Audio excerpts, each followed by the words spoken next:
A strong magnitude 4.9 earthquake occurred in the South Pacific Ocean 123 kilometers, 76 miles from Tonga in the evening of Sunday, May 18, 2025 at 8:54 p.m. local time, GMT plus 13.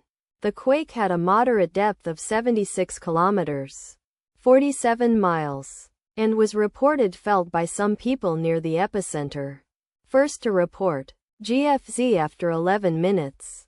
The earthquake occurred 4 weeks after a magnitude 4.9 earthquake had hit on Sunday, April 20, 2025, at 5:11 p.m. GMT plus 13 local time, in 142 kilometers, 88 miles, distance to the northeast. Data source from Volcano Discovery. Did you feel it? Let us pray. May the earthquake that occurred not affect our brothers and sisters there. May the earthquake not happen again. And may God protect everyone. Amen.